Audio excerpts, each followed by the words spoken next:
except a couple people. And we know he can do it with your support. Come on up, Duane Beals.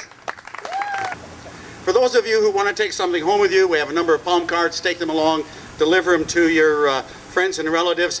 There's a little half sheet here on a bright green that stands out.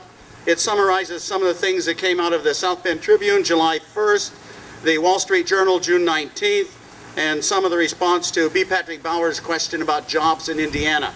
You will find it a summary of those things, and hopefully that will be useful to you as well. Thank you very much for coming today. You notice we lean a little bit up here. The ground is not level, but we are leaning to the right, so we're sure that that's a correct thing.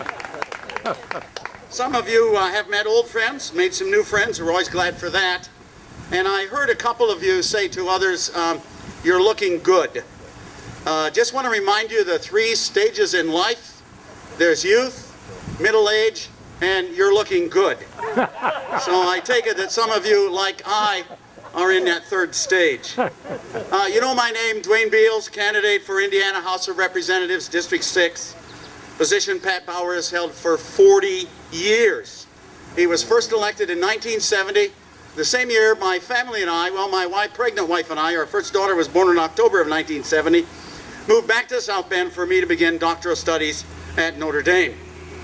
You know, I cannot remember a time in my life when the majority of American people are so outraged at our own government's misuse of what you and I would call our hard-earned dollars. The government seems to think that they belong to them. This little booklet contains the Constitution of the United States of America. It was formally adopted on September 17, 1787, and stood its ground with only a little bit of tweaking for 222 years, until January 2009, when the Obama administration took charge of the federal government. Since then, it has been largely ignored. These people who are in charge take a pledge to defend the Constitution and then use it however they want to. Now, we know that reckless spending at the government, all government levels, the federal level, county level, local levels, have put us in a place where we're just all of us in such a tremendous debt, it hardly is worth even trying to think about it. Told that last December, the federal debt was such that the individual share of each person in America, let's take a family of 4, individual share $39,500, family of 4, $158,000 is your share of the federal debt. In December of last year, the total U.S. debt was just over $12 trillion. Now listen to this. If you spent $200 every second since the birth of Christ, you would spend just over $12 trillion. And we know, of course, that's going to go up. Over 40 of our 50 states are in debt. Indiana is not. Let's applaud Mitch Daniels and his crew for that. Yes. Indiana had a debt of several $100 million when the Republicans came into office under Mitch Daniels and his fine cabinet and other officers. Today we have a surplus, a significant surplus that I'll mention to you in a moment. And not only that, we have a AAA bond rating. State Auditor Tim Berry just closed the books on the fiscal year. Murray Clark, the chairman of the Indiana Republican Party, highlighted some of the positive aspects of this last fiscal year. I just got this information via email yesterday. Let me just read a few things in the report. Thanks to Republican leadership in the governor's office, Indiana ended fiscal year 2010 in the black, with $830 million remaining in reserve. Now, they had to tap into the reserves a little bit because there was a gap of several $100 million in what came in taxes versus what had been estimated when the budget was put together a couple of years ago. That's not unusual, but Indiana has had the reserves to be able to absorb that. Taxes did not have to be raised to close the gap. We are not spending on a deficit in the state of Indiana.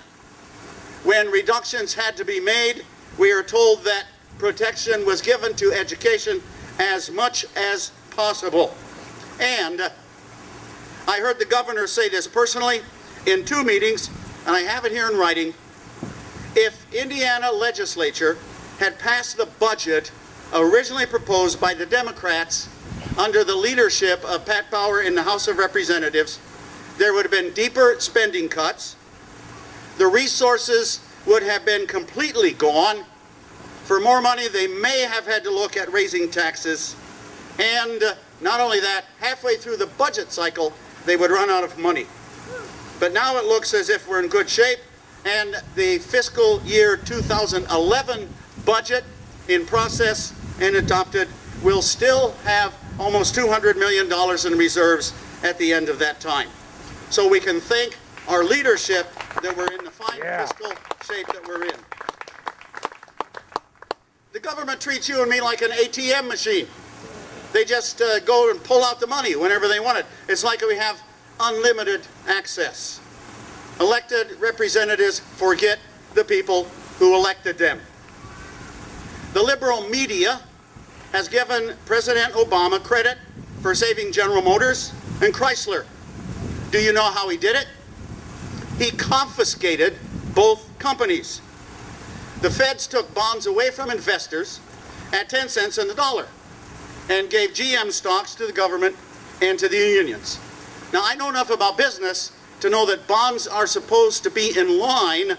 Their debt, they're in line before the stockholders of either preferred stocks or common stocks.